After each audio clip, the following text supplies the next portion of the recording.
saludarles y poder compartir con ustedes la palabra de Dios. Lastimosamente no puede ser en nuestro templo en este momento debido a la situación que estamos viviendo, pero estaremos orando para que pronto nuevamente podamos reunirnos y poder adorar a Dios juntos en armonía, como dice la Escritura, en nuestro templo, en la casa de Dios. Por el momento vamos a estar transmitiendo las enseñanzas, los mensajes cada domingo a través de este medio, a través de esta plataforma, así que agradecemos también especialmente a los hermanos del departamento de jóvenes, al hermano Rusbiel, al hermano Riosbel, al hermano Josué también, que han tenido en su corazón el deseo de poder ayudarnos y poder ofrendar de su tiempo para ir a la casa de los hermanos y compartir con ustedes a través de una memoria la información del mensaje de la palabra. Así que el objetivo es que la palabra de Dios corra, así que si usted tiene una computadora también puede pasarlo a otros hermanos, puede compartirlo con otros hermanos.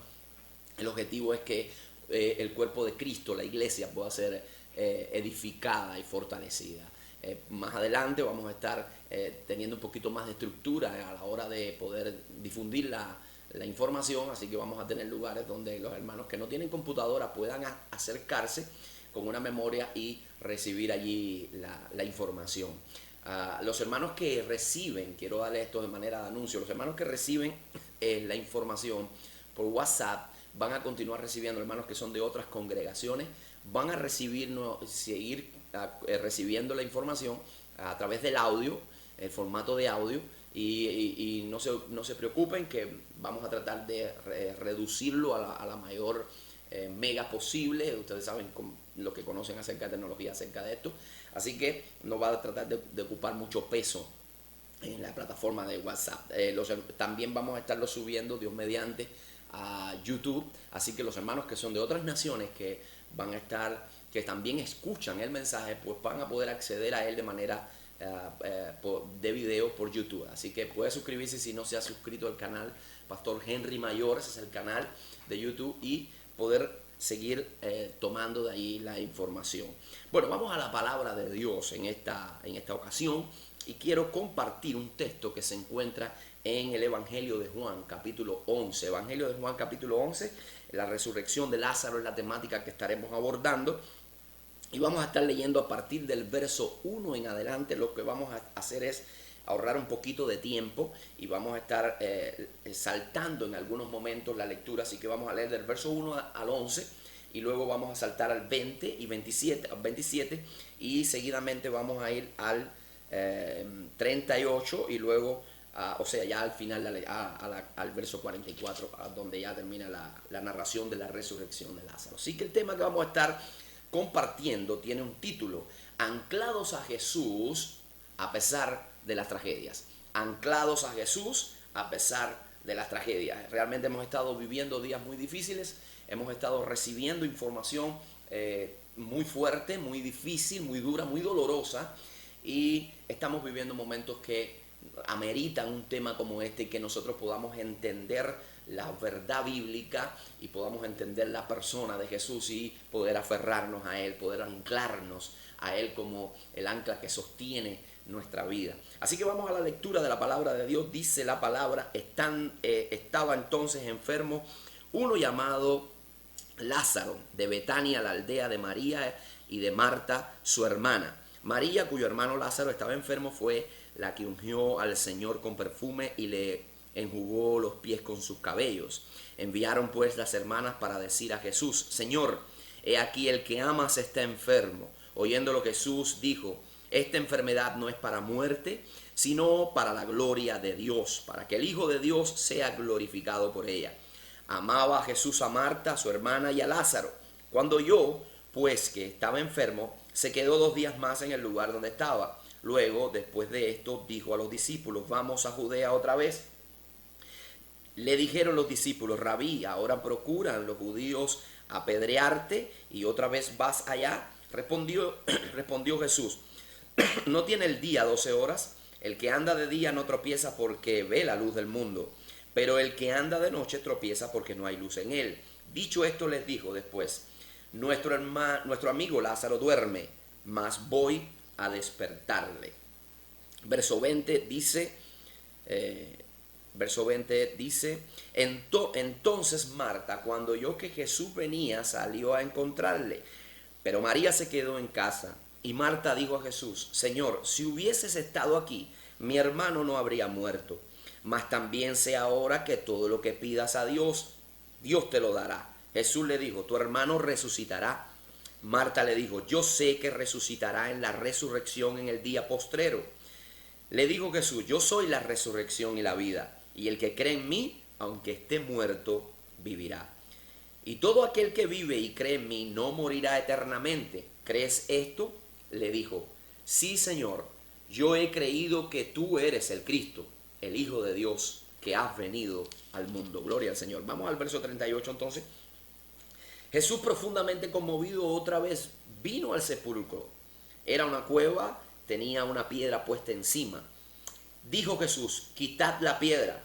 Marta, la hermana del que había muerto, le dijo, Señor, hiede ya, porque es de 4 días. Jesús le dijo, ¿no te he dicho que si crees verás la gloria de Dios? Entonces quitaron la piedra de donde había sido puesto el muerto.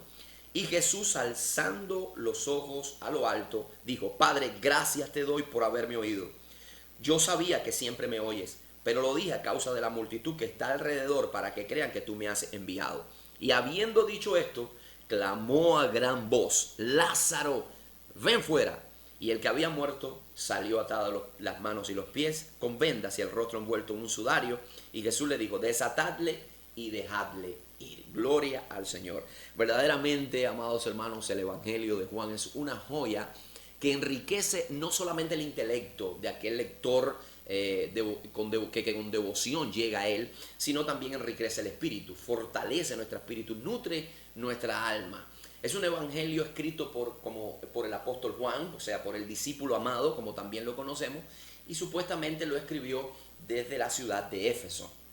Realmente es un evangelio escrito en forma sencilla, pero no podemos equivocarnos pensando que está escrito de forma simplista, todo lo contrario, sino que hay sencillez en este evangelio, pero también hay profundidad teológica, hay mucho contenido profundo en este evangelio. El predicador, escritor John MacArthur dijo algo muy interesante a lo que quiero hacer referencia tocante al tema del evangelio de Juan. Dijo lo siguiente, el lector debe explorar el libro en oración y de una manera meticulosa, para descubrir la vasta riqueza de los tesoros espirituales que el apóstol, bajo la guía del Espíritu Santo, ha depositado amorosamente en su evangelio.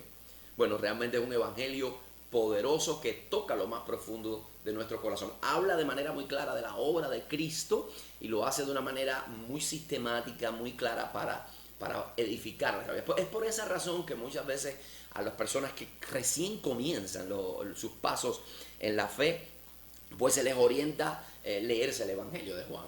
Es un evangelio que declara también de manera muy clara, a diferencia de los otros evangelios, el propósito por el cual fue escrito.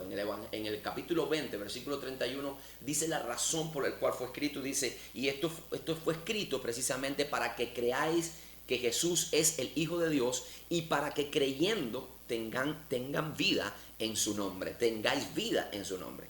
Ahora, si nosotros fuésemos a bosquejar este evangelio para tener una mejor comprensión, podríamos dividirlo en 7 secciones importantes. En primer lugar, pudiéramos dividirlo como punto número 1 en la encarnación del Hijo de Dios, que lo encontramos a partir del capítulo 1, versículo 1 al versículo 18, la presentación del Hijo de Dios, la presentación de Cristo en el templo, también en el capítulo 1, número 3, la oposición al Hijo de Dios a partir del capítulo 5, también en el capítulo 12, la preparación de los discípulos por Jesucristo, eso lo encontramos a partir del capítulo 13 también, y también la ejecución de Jesús, sería siendo nuestro quinto aspecto en el bosquejo, la ejecución del Hijo de Dios, capítulo 18, la resurrección del Señor en el capítulo 19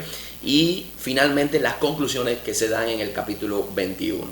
Es un evangelio precioso que también aborda de manera sistemática y gradual los milagros del Señor Jesucristo. Este milagro que hoy tenemos frente a nosotros, la resurrección de Lázaro, según el evangelista Juan, es el séptimo que él utiliza para narrarlo. El primero estuvo hablando acerca de cómo Jesús convierte el agua en vino, en el capítulo 2 de su propio evangelio. La sanidad del hijo de un oficial del rey. Tercero, la resurrección, cuando restaura la salud de un paralítico. La multiplicación de panes y peces, cuando Jesús camina sobre las aguas. La curación de un ciego que era ciego de nacimiento. Y en séptimo lugar tenemos en el capítulo 11 la resurrección de Lázaro, un milagro potentoso, un milagro majestuoso, un milagro pudiéramos calificar como monumental. No porque el hecho de que haya levantado a un muerto y lo haya devuelto a la vida, porque Jesús había hecho esto en otras ocasiones. Si vemos el evangelio de Lucas, vamos a encontrar que Jesús resucitó a la hija de Jairo y también resucitó al hijo de una viuda en la ciudad de Naín. Así que Jesús había levantado a otras personas de la muerte. La diferencia aquí es que este hombre, Lázaro, había estado 4 días en el sepulcro. Así que su cuerpo ya estaba en una fase de descomposición, estaba en una fase de putrefacción, y el milagro lo hace mucho más majestuoso lo que estamos viendo delante. Así que este milagro manifiesta la gloria de Jesús, al menos en 3 aspectos. Número 1, evidenció la divinidad de Cristo. Número 2, fortaleció la fe de los discípulos. Y en tercer lugar, direccionó o enderezó el camino o aceleró el camino a la crucifixión de Jesús. A partir de este milagro, Jesús comienza a sentir fuertemente la persecución y comienza a gestarse todo un mecanismo a fin de llevarlo a la cruz del Calvario. Bueno, ¿quiénes eran la familia? ¿Quiénes eran esta familia que estaban involucradas en esta situación? Bueno, Marta, María y Lázaro. Era una familia, 3 hermanos, que al parecer no nos dice nada de la escritura si tenían padres. Es posible que sus padres ya hubiesen muertos, y no nos dice tampoco del estado civil de ellos. No nos dice si eran casados o solteros, nos dice quizás que eran solteros, si eran viudos, no nos dice nada, simplemente nos dice que vivían estos 3 hermanos, Marta, María y Lázaro. Así que imagínense la condición tan crítica que estaba viviendo estas 2 mujeres ahora, cuando habían perdido a su hermano varón, cuando habían perdido quizás el proveedor del hogar, el que traía el sustento al hogar, ahora ya no estaba. No solamente tenían el dolor de haber perdido a un ser querido, sino también ahora quedaban desasistidas de protección. Ahora mismo no tenían cómo poder alimentarse, cómo poder nutrirse. Pero hay un detalle mucho más interesante que ya nos va adentrando en el primer punto que quiero compartir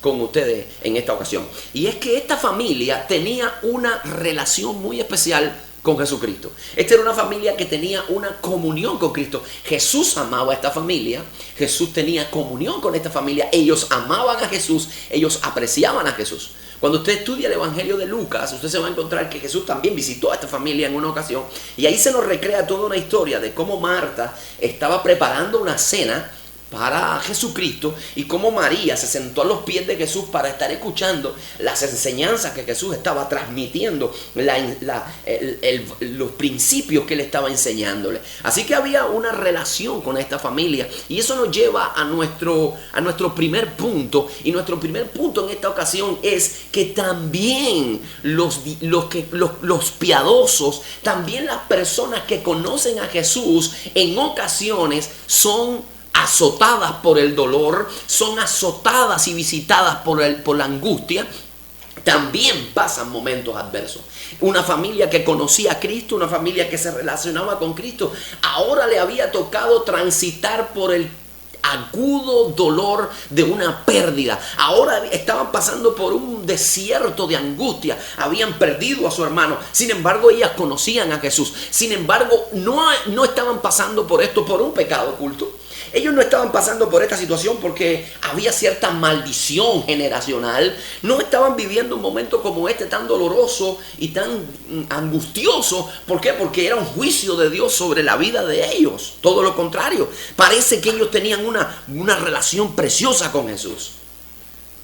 Y ciertamente hay personas que piensan que si una persona, un hombre, una mujer, un creyente está viviendo un momento de tribulación, está pasando por un momento de angustia, si está sufriendo una pérdida de un familiar o si ha contraído alguna enfermedad, es producto de algún pecado oculto, es producto de alguna maldición generacional o es porque la ira de Dios está sobre su vida. Y yo no quiero descalificar ese pensamiento, porque realmente hay muchas personas que sufren debido a las consecuencias de su pecado y a una disciplina de Dios, pero no podemos ser radicales en esto, no podemos ser absolutistas en esto, porque no siempre es así. Tenemos que entender que vivimos en un mundo caído, en un mundo afectado y manchado por el pecado, y cuando el pecado entró a este mundo dio a luz la muerte y comenzó a llegar el caos a este mundo, y vino la enfermedad, la miseria, el dolor, el deterioro. Llegó a este mundo. Y el cristiano no está exento de ello. El cristiano vive en este mundo y el cristiano también enferma, el cristiano también muere, el cristiano también pasa dificultades. Y si vamos al registro de la palabra de Dios, nos vamos a encontrar que muchos siervos de Dios en la Escritura también estaban enfermos. Vamos a encontrar que en la palabra de Dios hubo hombres de Dios que sufrieron enfermedades y alguna enfermedad que lo llevó hasta la muerte. Y no por eso estaban en pecado, y no por eso estaban viviendo en desobediencia, o era un castigo de Dios o una maldición de sus ancestros. Para nada.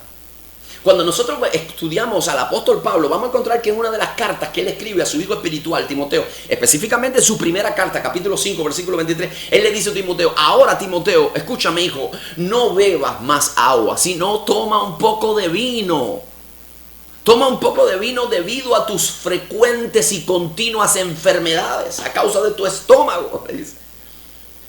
Al parecer Timoteo tenía problemas de enfermedad. En aquel tiempo el agua estaba muy contaminada.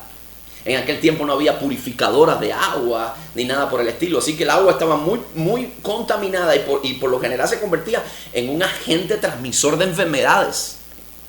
Así que ahora Pablo le dice: ahora, debido a la contaminación que muchas veces en las ciudades hay del agua, Timoteo, no tomes tanta agua, sino toma un poco de vino. El vino, por la fermentación, se convertía en una especie de purificador que trataba de que quitaba la contaminación de esa agua. Timoteo había estado enfermo y era un siervo de Dios. Pero el mismo apóstol Pablo, cuando él escribe a los cristianos de Galacia, le dice: ustedes saben, ustedes recuerdan que por una enfermedad del cuerpo yo les prediqué a ustedes el evangelio. Así que el apóstol Pablo, él mismo también experimentó enfermedades. Gente del equipo de Pablo, del staff de predicadores, gente siervo de Dios como Trófimo, estaba enfermo. Cuando dice Pablo en su carta segunda a Timoteo, le dice: dejé a Trófimo en Mileto por causa de una enfermedad. ¿Sabe? Estaba enfermo este hombre. ¿Estaba en pecado? No lo creo. ¿Estaba en desobediencia? No, que tenía la ira de Dios sobre su vida. Tampoco lo creo. Es que estaba enfermo. Sufrió una enfermedad. Vamos a acercarlo un poco. Recuerdo que hace unos días nos llegó una noticia, específicamente en este mes de mayo, el 19 de mayo del 2020, partió a la presencia del Señor uno de los más grandes apologistas contemporáneos. Un hombre defensor del evangelio, un escritor, un predicador impresionante, Ravi Zachariah. Fue víctima del cáncer y partió a la presencia del Señor. Murió. ¿Era un pecador? No, era un siervo de Dios. También enferman los siervos de Dios. También mueren los siervos de Dios. También transitan momentos de tragedia los siervos de Dios. Tenemos el testimonio de Jacobo Arminio. Jacobo Arminio fue un teólogo del cual nosotros nos nutrimos mucho de la teología de Arminio, nosotros los bautistas libres. Y cuando vemos la vida de Arminio, fue un hombre entregado a la obra de Dios, un hombre estudioso de la Escritura, un hombre que explicó las Escrituras, que profundizó en la enseñanza de ellas. Sin embargo, murió de tuberculosis. Spurgeon, el predicador por excelencia, el príncipe de los predicadores. Cuando vemos la vida de Spurgeon, si Spurgeon viviera en nuestros tiempos, amado hermano, escúchame, si Spurgeon estuviera viviendo hoy, fuese diagnosticado, de seguro fuese diagnosticado con depresión clínica. Pero además de eso tuvo que vivir siendo víctima de la gota, de la enfermedad de la gota, de reumatismo y de neuritis. Y estas enfermedades impidieron que un tercio de su ministerio él pudiera predicar. Y era un siervo de Dios. Los siervos de Dios también mueren. Los siervos de Dios también enferman. Los siervos de Dios también pasan por momentos adversos. ¿Qué quiero decir con esto? ¿Que Dios no sana? Definitivamente no. Dios sana.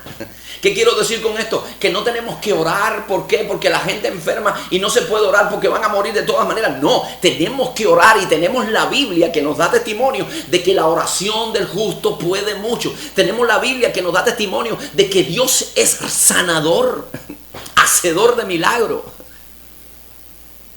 Tenemos el testimonio en el Evangelio de Lucas cuando una mujer que hacía 12 años estaba enferma por una enfermedad de flujo de sangre. Dice que cuando Jesús pasaba por aquella ciudad, aquella mujer se acercó a Jesús, tocó el borde de su manto y por lo que había sido un azote en 12 años, en un instante recibió sanidad, liberación de su enfermedad porque Jesús sana. Aleluya. Tenemos testimonios de leprosos que fueron limpiados en los evangelios, de ciegos que se les devolvió la vista, mudos que hablaron, paralíticos que comenzaron a andar. Definitivamente Jesús sana, Jesús es sanador. Pero entonces, ¿por qué razón mucha gente enferma? Bueno, independientemente de que sabemos que el pecado es una de las razones, o de la razón principal, es por el pecado que ha manchado a la humanidad. También las enfermedades, y quiero que ser cuidadoso en esto y que ponga atención a esto, también muchas veces las enfermedades, dificultades, situaciones adversas, son una herramienta que Dios utiliza, no es que Dios te la envió, sino que Dios lo utiliza como una herramienta para lograr sus propósitos loables en la vida del hombre. Y muchas veces la misma enfermedad nos lleva a tener valoraciones profundas. En primer lugar, muchas veces permite Dios la enfermedad y las circunstancias adversas para que nosotros entendamos lo efímera que es la vida, lo rápida y vulnerable y frágil que es la vida humana, y entendamos que el mayor problema que tiene el hombre no es su enfermedad, no es un problema físico, sino es un problema espiritual. Y ese problema espiritual Jesucristo le dio solución a través de la cruz del Calvario, cuando derramó su sangre para limpiar nuestros pecados y abrirnos un camino al Padre y darnos una esperanza eterna y llenar nuestros corazones de gozo y de paz. Aleluya. El mayor problema que tiene un hombre no es la enfermedad, no es la salud. El mayor problema que tiene el hombre no es físico, sino es espiritual. Y Jesús vino a darle solución a eso. Y cuando estamos en una enfermedad, cuando nos ha tocado a nosotros vivir, transitar por un momento de enfermedad, hermano, hemos llegado a hacer estas valoraciones y hemos llegado a entender de que la vida humana es muy frágil. Y comenzamos entonces a valorar en la vida, en el más allá. Y comenzamos entonces a valorar las cosas espirituales. Porque cuando una persona está enferma está mucho más sensible a lo espiritual. Y en muchas ocasiones Dios va a permitir esto para que lo entendamos. ¿Qué es lo mejor? Pregunto. ¿Ser sanado de una enfermedad e irnos al infierno por una eternidad de tormento? ¿Qué es mejor? ¿Ser sanados y perdernos en el infierno y estar en la condenación eterna? ¿O es mejor incluso, si tenemos que padecer una enfermedad, saber que tenemos una herencia incorruptible en los cielos con nuestro Dios? Es mucho mejor. Gloria a Dios. En ocasiones, número 2, en ocasiones, las enfermedades son una herramienta de Dios para doblegar nuestro orgullo. Muchas veces muchas personas han venido a Cristo a través de una enfermedad. Sí, nos cuesta entenderlo y suena fuerte lo que estoy diciendo, pero es una realidad. Hay muchas personas que a través de una enfermedad no hubiesen conocido a Jesús, no hubiesen doblegado su orgullo delante de su presencia, ni se hubiesen arrepentido de sus pecados si una enfermedad del cuerpo no los hubiera zarandeado.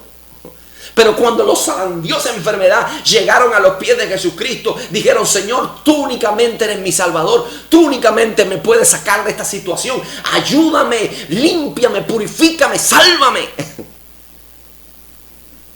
Y ella ha servido como una herramienta para doblegar nuestro orgullo delante de la presencia de Dios. Incluso déjeme decirle, hasta cristianos.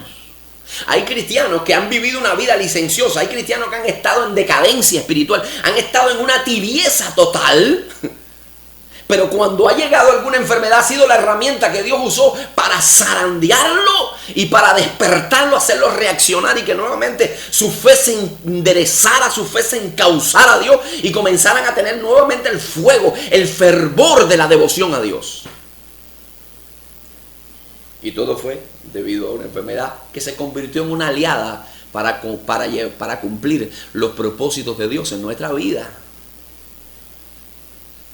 Amado, también las enfermedades o dificultades son el escenario perfecto para fortalecer nuestra fe. Y este principio estaba muy claro en esta hermana, en Marta. De hecho, cuando comenzamos a leer, ella le dice a Jesús, Señor, yo sé que si tú hubieses llegado a este lugar, Marta dijo, Señor, si hubieses estado aquí, note que dice el verso 20, Señor, si tú hubieses estado aquí, mi hermano no habría muerto.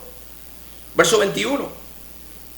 Ella no está diciendo, ella no está replicando, ella no está reclamándole al Señor. Aunque parece el texto de que ella está diciendo, Jesús, tú llegaste tarde y si tú no hubieras llegado tarde, mi hermano no habría muerto.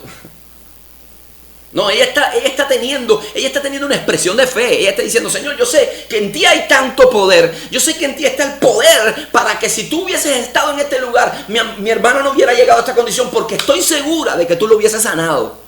No solamente que en ti está el poder, en ti hay suficiente amor, en suficiente compasión y misericordia como para que mi hermano no hubiera llegado a esta condición. Yo sé que tú lo hubieras sanado. Eso es lo que está diciendo. Pero mire lo que sigue el versículo. Dice, mas sé ahora que todo lo que pidas a Dios, Dios te lo dará. Aunque pareciera de que ella está diciendo, tú puedes hacer que mi hermano se levante, no necesariamente es eso lo que está diciendo. Porque ella realmente en su mente no cabía de que Jesús pudiera levantar a su hermano de los muertos. De hecho, ella lo demuestra un poquito más adelante cuando le dice que Señor, él ya hiede, ya le está putrefacto, no lo puede levantar. O sea, no había fe como para que los levantara, pero ella sí sabía que Jesús tenía el poder para haberlo sanado. Lo que ella está diciendo con esta expresión es, Señor, yo sé que tú amas a tu Padre te ama a ti, ustedes tienen una relación muy profunda y yo sé que cualquier cosa que tú pidas, Él te la va a dar. Así que cualquier cosa que tú le pidas va a ayudar para hacer más llevadera, para mitigar el dolor. Es lo que ella está diciendo. Yo sé que tú puedes hacer que esta situación que estoy viviendo sirva para algo edificante. Tú la enrumbes en un propósito de edificación, de bendición. Es eso lo que está diciendo. Y es que muchas veces las enfermedades, las dificultades nos ayudan a reevaluar nuestra fe, a reconsiderar tales cosas y después terminamos dándole gracias a Dios por lo que vivimos. Porque nos ayudó a conocer una dimensión más de Dios, de la gracia de Dios, a redireccionar nuestros pasos y a recuperar el fervor por la relación con el Señor. Y finalmente, hay enfermedades y circunstancias que llegan a la vida, amado hermano, escuche, para que la gloria de Dios sea manifestada. Bendito sea el nombre del Señor. Para que la gloria de Dios sea manifestada. Y específicamente esta enfermedad llegó para que el nombre de Dios fuera exaltado. De hecho, Jesús le dice, esta enfermedad no es para muerte, sino para la gloria de Dios, para que sea reconocido y glorificado el nombre de Dios y el nombre de su Hijo Jesucristo a través de ella. Eso es lo que está diciendo Jesús. Y es que muchos de esos escenarios duros, difíciles que hemos vivido y que hemos experimentado y que hemos visto también pasar en otros, Dios se ha glorificado de tal forma que ha irrumpido en el escenario de las personas, trayendo un milagro extraordinario, sobrenatural, levantando al enfermo, levantando al caído, fortaleciendo las manos, enderezando las circunstancias. Aleluya. Eso ha sido una forma en la que Dios se ha glorificado. También Dios se ha glorificado cuando en medio de una enfermedad ha suministrado fuerza, aliento, esperanza. Ha dado la dosis de fe necesaria. ¿Para qué? Para soportar y mantener un gozo a pesar de la tragedia, a pesar de los problemas. Mantenernos aferrados a una esperanza viva en Cristo Jesús y a una paz indescriptible que invade nuestro ser, nuestro pensamiento, todo nuestro corazón. Aleluya. Hay enfermedades que llegan para glorificar el nombre del Señor. No le tenga miedo a las circunstancias. No le tenga miedo a la enfermedad. Jesucristo es el mayor seguro de vida. Aleluya. Él es el mayor seguro de vida. Quiero pasar al punto número 2 en esta ocasión. En esta mañana quisiera decir, pero no sé si usted lo está viendo de noche, no sé si usted lo va a ver en la tarde, no sé. Pero bueno, lo estoy grabando en la mañana. Así que en esta mañana, el segundo punto que quiero compartir es la respuesta inmediata de un corazón que posee una fe correctamente enfocada. ¿Cuál es la reacción inmediata de un corazón que es poseedor de una fe correctamente enfocada? Miren lo que hacen estas hermanas inmediatamente que ellas evalúan la situación, inmediatamente que ellas pueden ver el panorama que es gris, es oscuro, ellos están viendo que esto va para más, es una situación intensa de preocupaciones, está enfermo, gravemente enfermo su hermano. ¿Cuál es la reacción inmediata? Ellas salen a dar aviso a Jesucristo, ellas buscan a alguien que le dice, vea dónde está Jesús y dale la nueva, dale la información de que el que él ama, mi hermano Lázaro, el que él aprecia, está enfermo. Y lo que estamos evidenciando esto es que ellas tenían una percepción muy clara de quién es Jesucristo. Ellas sabían de quién es perfectamente la persona de Jesús, y está evidenciando también que Jesús era la primera gestión que ellas debían hacer. Ellas estaban evidenciando de que el primer lugar en su vida lo ocupa Dios. Lo ocupa Dios.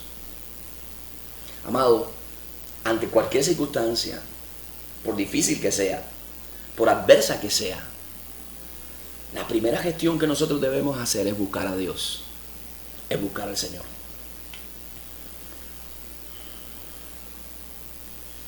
Ante aquel panorama triste, ante aquella situación tan dolorosa, ellas salieron en busca de Jesús. Ellas fueron a darle la noticia a Jesús. Cuando una persona en medio de cualquier circunstancia, la forma en que esa persona reaccione va a decir mucho de las convicciones de su corazón, va a decir mucho de la percepción que tenga de Dios y el lugar que ocupe Dios en su corazón. Cuando una persona está transitando por un momento adverso, está pasando por una circunstancia difícil, y en ese medio de ese momento, esa persona lo que hace es buscar conexiones por aquí, tratar de razonar por allá, tratar de apoyarse en los recursos humanos, y Dios no figura por ninguna parte, Dios no aparece en ningún lado. Bueno, pues lo que está evidenciando es que esa persona quizás no conozca al Señor, no tenga una percepción clara de quién es Él. Es posible que la fe esté en crisis en esa persona. En cambio, cuando hay un creyente que está pasando por una situación adversa y su primera reacción es buscar a Dios, es doblar sus rodillas, pedir el favor de Dios, pedir la intervención de Dios, eso lo que está evidenciando es que él sabe en el Dios que él ha creído, él está claro en el Dios que ha confiado, él sabe que es poderoso, él sabe que es sustentador, él sabe que es su Padre amoroso, él sabe que es misericordioso y que puede venir delante de su presencia sabiendo de que va a tener la atención del cielo. Y evidencia de que hay una fe correcta en su corazón. Aleluya. Le voy a poner 2 ejemplos. 2 del Antiguo Testamento, 2 del Nuevo Testamento. En el Antiguo Testamento tenemos a la mujer de Sunén. Una mujer que cuando el profeta pasaba por aquella ciudad, ella había tenido en su corazón el deseo de preparar alojamiento, de darle hospitalidad a aquel profeta. Así que preparó un local en su casa, un cuarto en su casa, y albergó allí al profeta. Y cuando el profeta pasaba por allí, por Sunén, pues el profeta Eliseo, pues allí se quedaba, allí recibía alimentos y luego seguía a hacer sus funciones ministeriales. Impresionado por aquella actitud, por aquella hospitalidad, por aquel gesto benévolo, el profeta dijo, ¿qué podemos hacer? Le dijo a su criado Giezi, a su ayudante, le dijo, ¿qué podemos hacer? ¿Qué podemos hacer para retribuir en gratitud a esta mujer? ¿Qué podemos hacer? Así que podemos hablar al rey por ella. ¿Qué podemos hacer? No, sin embargo, Giezi le dijo, ella no tiene hijos. Ella no tiene hijos. Así que el profeta la llamó y le dijo, el año que viene, por esta fecha, vas a tener un hijo. Vas a estar acariciando un hijo, vas a estar criando un hijo. A lo que pareció para ella de pronto una locura, algo descabellado, bueno, se cumplió porque era palabra de Dios. Pasando el tiempo, este niño que había sido un regalo del cielo, de pronto, súbitamente muere. Y la reacción de esta mujer es impresionante. No habló palabra alguna. No levantó una voz de queja al cielo. No salió gritando y lamentándose. Cayó su boca y salió en busca del profeta de Dios. En otras palabras, del vocero de Dios. Salió en busca de Dios. Esa fue su primera reacción, buscar a Dios. Eso habla de un corazón que posee una fe correctamente enfocada. Ana no había podido tener hijos. Tenía a su rival Penina injuriándola. Todos los años en Silo ella la injuriaba, le decía: no habías podido darle hijo al Cana, no has podido darle hijo a tu esposo, eres una mujer infértil. Así que Ana, su primera gestión fue derramar su alma delante de la presencia de Dios, buscar el rostro del Señor, rendir su vida a Dios. Y fue premiada, porque su primera gestión fue buscar a Dios. Su primer recurso era Dios. En el Evangelio de Mateo también se narra una historia después que Jesús caminó sobre las aguas, aquella tormenta, y llegó nuevamente a Genezaret. Dice que cuando la gente le reconoció, cuando la gente lo vio, conoció que era Jesús, inmediatamente trajeron enfermos para que fuesen sanados. Porque la gente sabía, conocía quién era Jesús. Había una fe correctamente enfocada. Jairo es otro personaje que ilustra esta verdad. Jairo, una vez que su hija murió, dice la Escritura, era un principal en la sinagoga. El hombre principal en la sinagoga supuestamente se cree que era el encargado de supervisar la enseñanza en la sinagoga, el encargado de guardar el edificio, del mantenimiento del edificio, y era el encargado también o el director de los servicios, de las actividades que se hacían en la sinagoga. Así que este hombre importante en la sinagoga, este hombre está pasando por una situación crítica, su hija está gravemente enferma, al borde de la muerte. Bueno, da el traste a esa enfermedad con la muerte. ¿Y qué es lo que hace este hombre principal entre los judíos, principal en la sinagoga? Salió en busca de Jesús. Es el que él ya tenía una percepción clara de quién era Jesús. Y algunos dicen: pero ¿cómo es posible, pastor? ¿Cómo usted sabe eso? Bueno, se supone que ya en la misma sinagoga donde ministraba Jairo, Jesús había estado, Lucas capítulo 4, y allí Jesús había dado sanidad a un hombre que estaba endemoniado. Liberación. Así que Jairo, su fe había sido nutrida, bien encauzada, y dijo: la solución está en salir a buscar a Jesús. La pregunta que quiero hacerte en esta mañana es la siguiente, amado hermano. Cuando estás pasando por problemas, cuando estás transitando momentos de agudo dolor, ¿buscar a Dios es tu primera gestión? Lo primero que haces es buscar el rostro de Dios.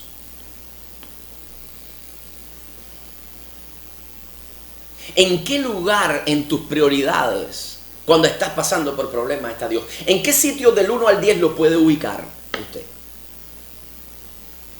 Escúchame, hermano. Que la primera gestión en tu vida siempre sea buscar a Dios. Que tu primera maniobra ante todo problema sea buscar a Dios. No quiero decir con esto que usted no haga otra cosa. No quiero decir con esto que si usted está enfermo no vaya al médico. No.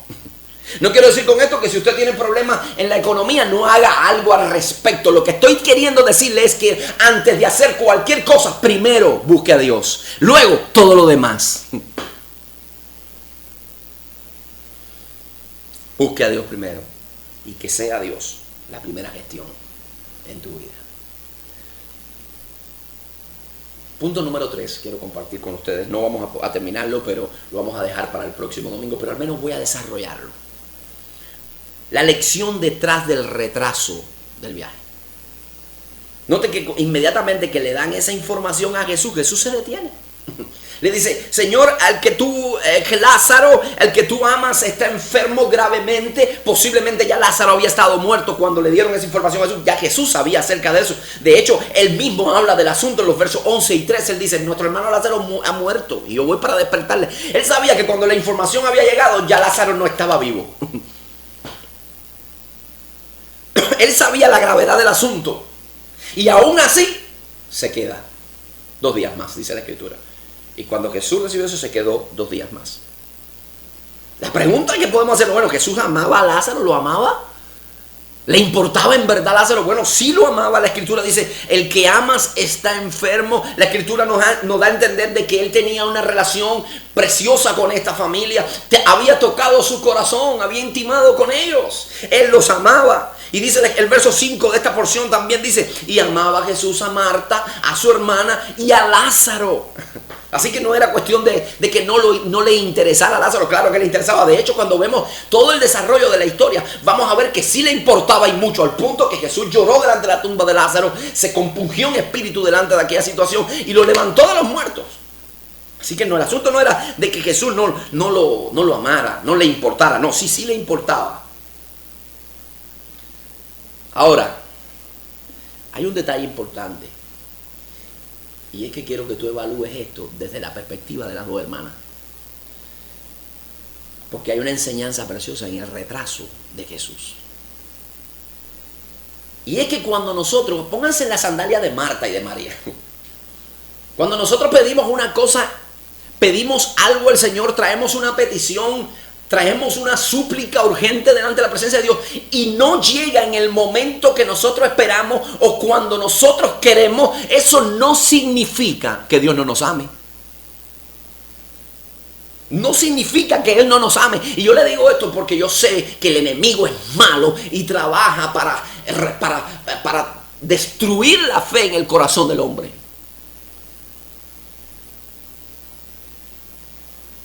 Y el primer argumento que va a levantar es, si Dios te ama, ¿por qué no te ha respondido tu oración? Si Dios te ama tanto, ¿por qué no ha llegado a socorrerte? Si Dios te ama tanto, mira lo que tú estás viviendo, ¿por qué no te ha ayudado aún?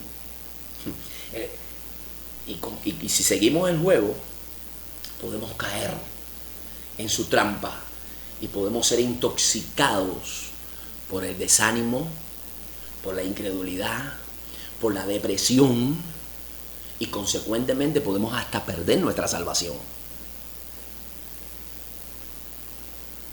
En medio de una situación, si Dios no ha llegado en el momento que tú pensabas que era en el que Dios debía llegar, que no necesariamente es en el tiempo que Él determina que ha de llegar, porque una cosa es nuestros pensamientos, otra cosa son sus pensamientos, no significa esto que Dios no te ame. Yo quiero dejarte claro hoy de que Dios te ama y mucho, y de que el amor de Dios es incomparable a tu vida para contigo.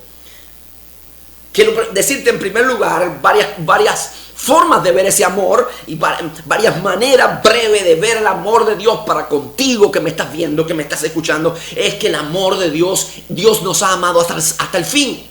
Es perfecto, por eso le dice a sus discípulos, yo os he amado hasta el fin. En otras palabras, lo que le está diciendo, la etimología de esa palabra, los he amado con perfecto amor. Así nos ha amado Dios a ti y a mí, nos ama con perfecto amor. Es tan grande el amor de Dios, número 2, es tan grande el amor que Dios tiene para contigo, que Él comparó el amor que tiene contigo con el amor que el Padre tiene para con Él. Dice Jesús, así como el Padre me ha amado, yo también os he amado a vosotros. Es un amor inmenso. Es incomparable porque Jesús dice, nadie tiene mayor amor que uno, porque ponga su vida por sus amigos. Es insuperable el amor que Dios tiene para contigo. Así que si el enemigo ha llegado a decirte porque no ha llegado la oración aún, porque no ha venido la intervención aún de Dios en tu vida, porque no te ha sacado de esa situación, no significa que Dios no te ama. Si el enemigo ha venido a decírtelo, quiero que tengas bien presente que Dios te ama.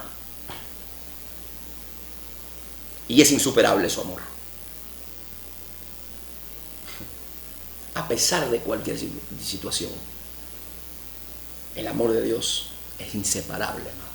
Escucha lo que dice la Escritura. Quiero leerle lo que dice el apóstol Pablo cuando escribe a los romanos. Cuando él escribe a los romanos dice, ¿quién nos separará del amor de Cristo? ¿Quién nos puede separar del amor de Cristo? ¿Tribulación? Nos puede separar la tribulación, nos puede separar la angustia, nos puede separar la persecución, el hambre o la desnudez, el peligro, la espada. ¿Qué nos puede separar del amor de Dios? Y mira lo que dice el apóstol Pablo más adelante.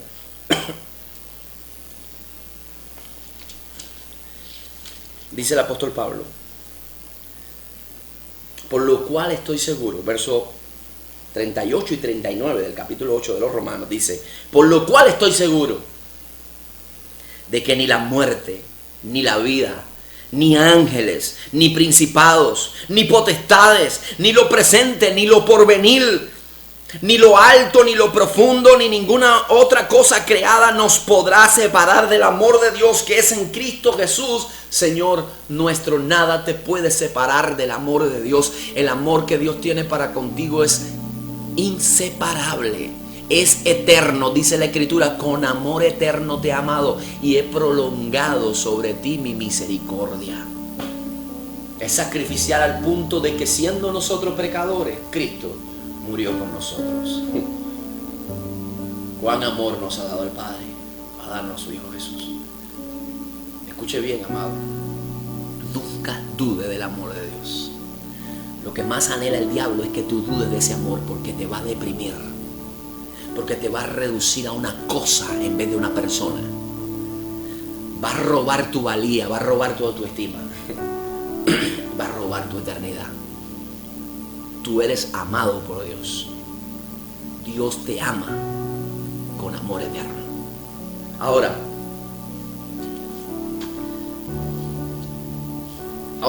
las razones del retraso de Jesús. ¿Por qué Jesús se retrasa? Vamos a contestar esa pregunta, pero no lo vamos a hacer hoy. Lo vamos a hacer el domingo que viene. Que Dios le bendiga abundantemente. Que la gracia de Dios sobreabunde en su corazón. Que la paz de Dios invada su corazón.